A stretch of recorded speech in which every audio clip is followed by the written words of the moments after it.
Saints, I recently had that message concerning that the Father chose you. You were chosen.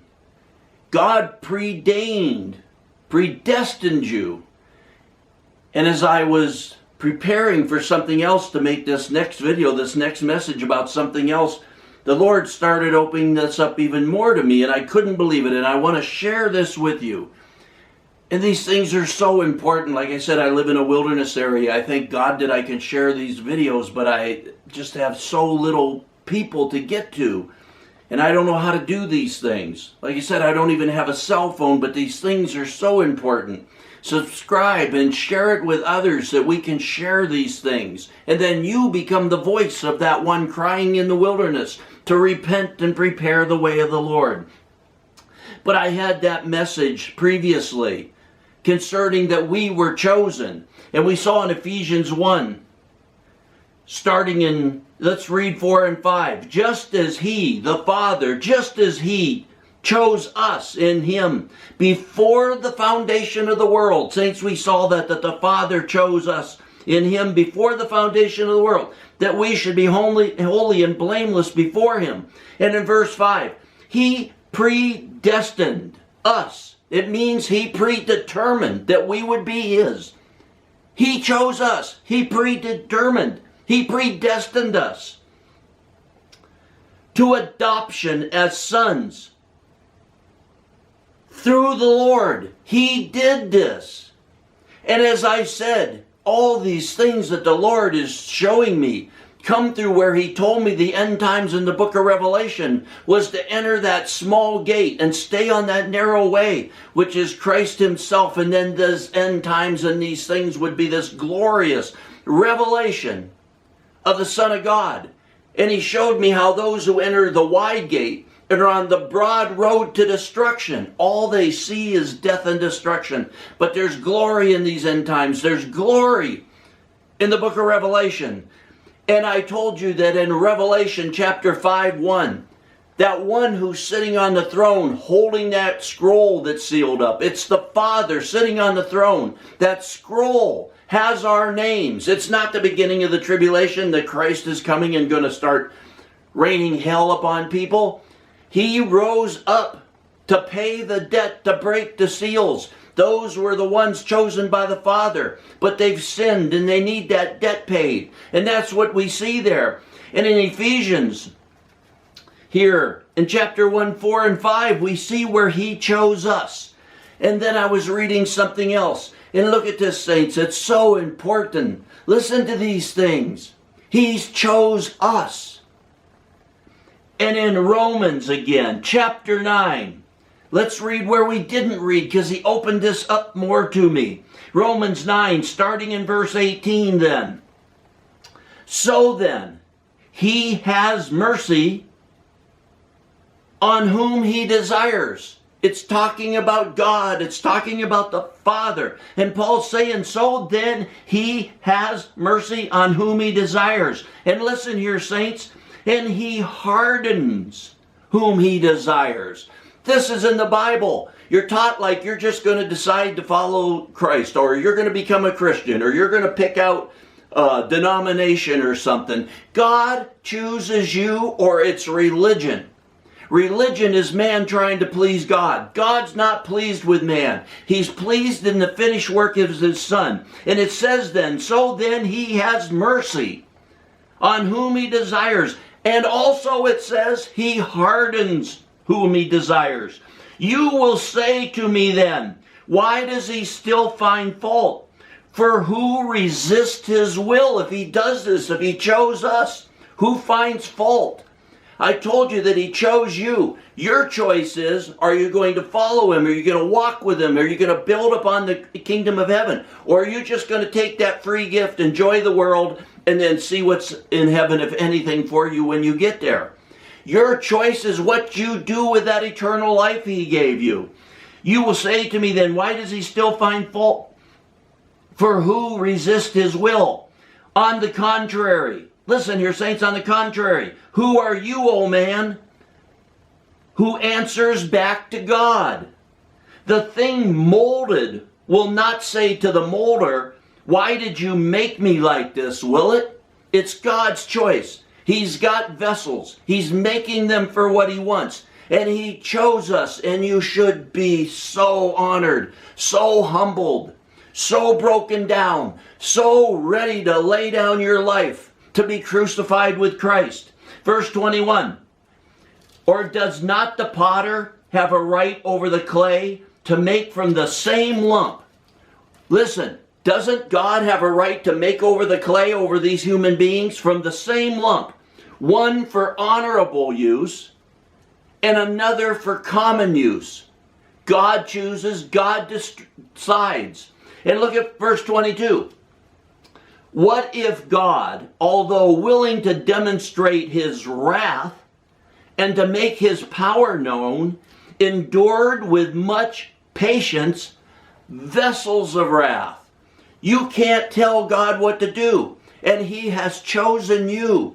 Be humbled and honored, because he says he also chooses some, and what does it say? Endured with much patience for vessels of wrath, prepared for destruction. And verse 23, saints, here, look at what he's going to say. Come on, get with me, understand. Ask the Lord to open up your eyes. Verse 23, and he did so in order that he might make known the riches of his glory upon vessels of mercy. He did this so he could show his mercy and glory upon us that he has chosen, that he chose.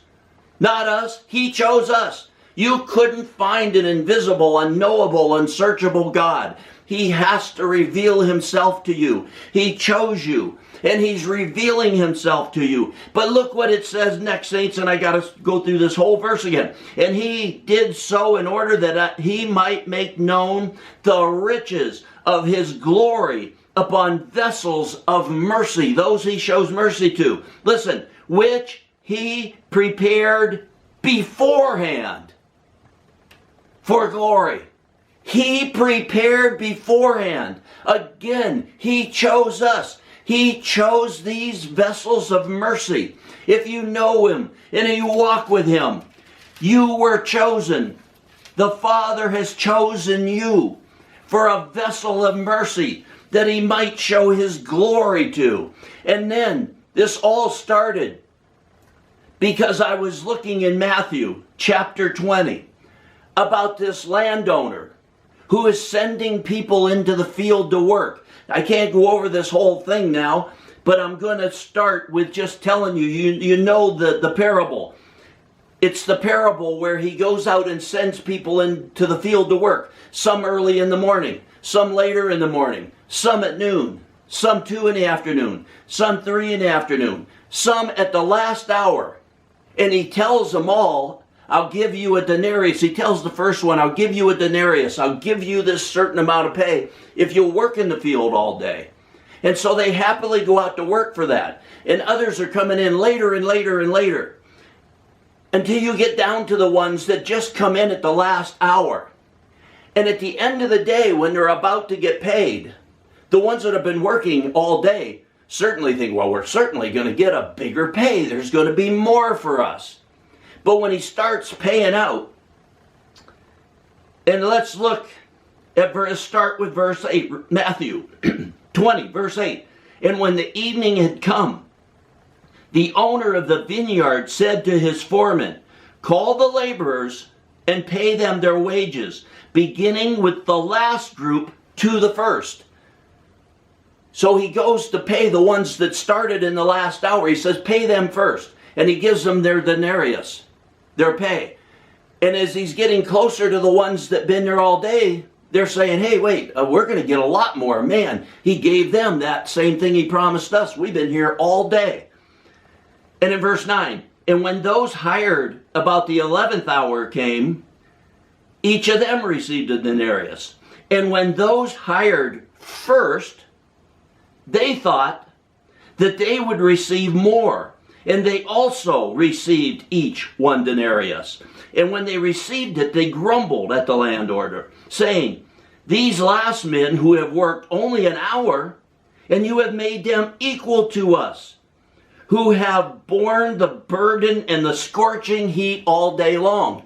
They're coming and they're saying, you paid them the same. Now you're coming to us, we've been here all day. You gave them, in our terms, you gave them $100, and you're giving us $100? It's not fair. They're mad. But he answered and said to one of them, friend, I am doing you no wrong. Did you not agree with me for a denarius? Take what is yours and go your way. But I wish to give to the last man the same as to you. Is it not lawful for me to do so, what I wish with what is mine?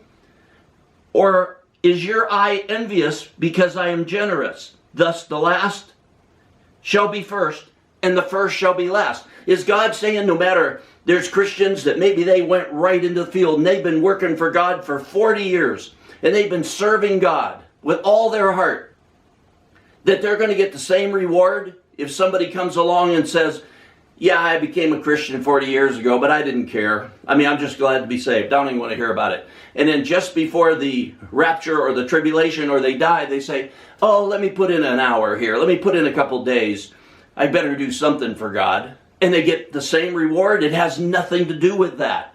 God's righteous. God's true. You're going to get rewarded for everything you did. So what's he showing us here? I was seeing this and I saw what he was saying. But before I say that, let's go on and move up. Because this is just before, this is one of the last things, one of the last parables, one of the later teachings, just before he's headed on his way to Jerusalem.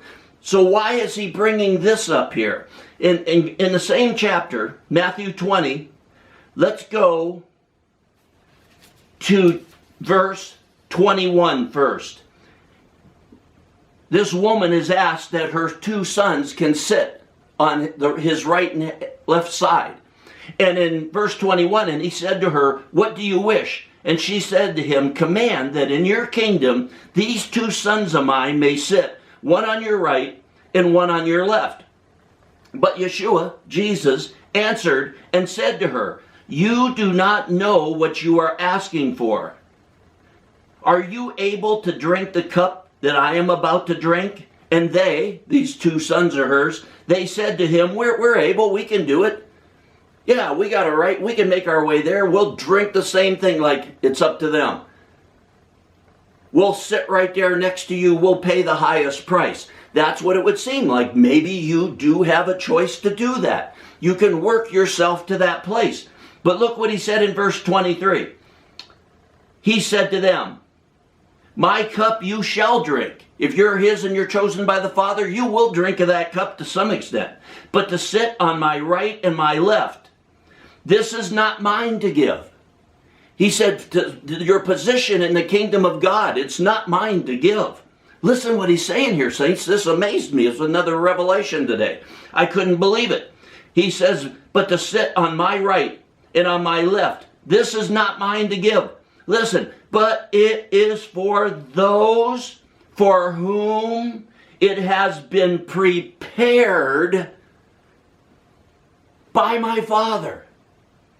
He says your position in the kingdom of heaven. God chose you for salvation. But your position in the kingdom of heaven is God's work. The Father's preparing you. Those prepared by the Father. It's that place. So what's he saying in this parable? Here's another thing, but keep that in mind, saints. Even these things, your position, your place in the Father's already been prepared by the Father. He prepared it. He makes it. He chose you. But what do we see then in this parable of those going into the field to work? The more you work and the more you do and the more you build upon that temple with gold, silver, and precious stones, the more reward you're going to have. So what's he saying here? That no matter what time you went into the field, you get the same exact thing as those that have been in the field longer. Just before he's going to Jerusalem to present himself a living sacrifice. What it's saying, saints, is in these last days, in that pre-tribulation rapture, you can come at the last minute and you can still partake in, be a part of, be caught up in that pre-tribulation rapture. No matter if you come in the last hours, but you wholeheartedly and fully see these things, and it's revealed to you by God, you can be caught up in that pre-tribulation rapture. You don't have to say, well, I think it's really soon. And a lot of people have been working at this for weeks, months, years, decades. I'm just getting here. How could I be ready to go to the wedding feast with the groom at his father's house? And then they shut the door, and you know all those parables about the end times.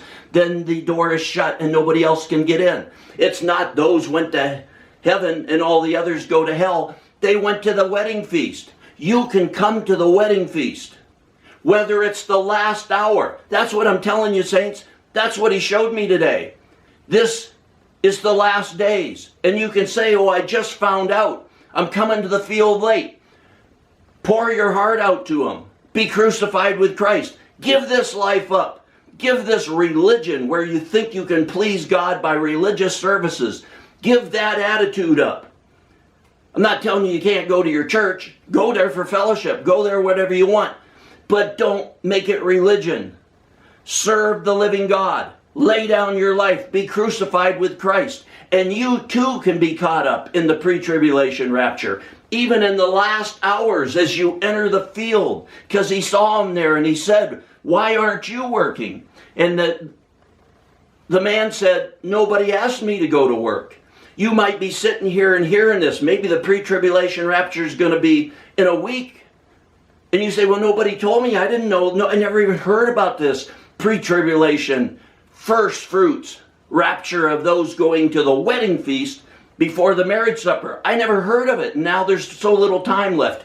You can enter the field. You can lay down your life. You can be crucified with Christ. You can walk in the Spirit, walk with him, walk with God as Enoch did, and you too will be caught up in the pre-tribulation rapture, and you will be taken with the groom to the groom's house, to his father's house, where he will have a meal prepared for you. The door will be shut. The others can't get in.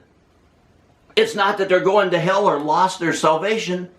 They're not prepared. They're not ready. They're the bride of Christ and they're not ready. And they will be getting themselves ready because the wedding will be shortly after that. When the Father says, go get the bride, and the bride has made herself ready, as it says in Revelation. She made herself ready. She was prepared. The door is closed. And those that go to the wedding feast, after that, nobody else can come in. That's when he comes as a thief in the night. That's when he comes when you don't expect it. The church of Laodicea that goes into the tribulation, or those that get saved in the tribulation, they know he's coming, no matter what they think or teach you at that time. It's no more than 7 years. But for those Gentiles, those that went into the tribulation, those that are preaching the gospel around the world, it'll be within 3.5 years.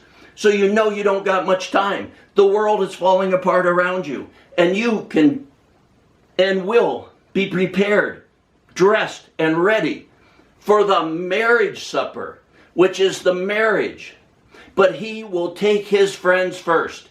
He will take his friends, those watching, waiting, prepared, their lamps are lit. He will take them to his Father's house. The door will be shut. And he will serve them, saints. He will serve you. And it doesn't matter what hour it is, how late you come into this, how late you find out about this. You can come in it on the last hours, and God will prepare you. And God will have chosen you. Like it said there in verse 23. But it is not for those for whom it has been prepared. He said there in verse 23, let's end with that again. He said to them, my cup you shall drink, but to sit on my right and my left, this is not mine to give, but it is for those for whom it has been prepared by my Father. Once again, you've been chosen. God has chosen people to go in that pre-tribulation rapture to that marriage supper. But as you see in some of those other parables, lots, I took a wife, I just started a business, I got to bury my father. They got everything else to do. So he's out looking for you. He's waiting for you. He predestined you. He prepared for you to be there. Be there. And be the voice of one crying in the wilderness.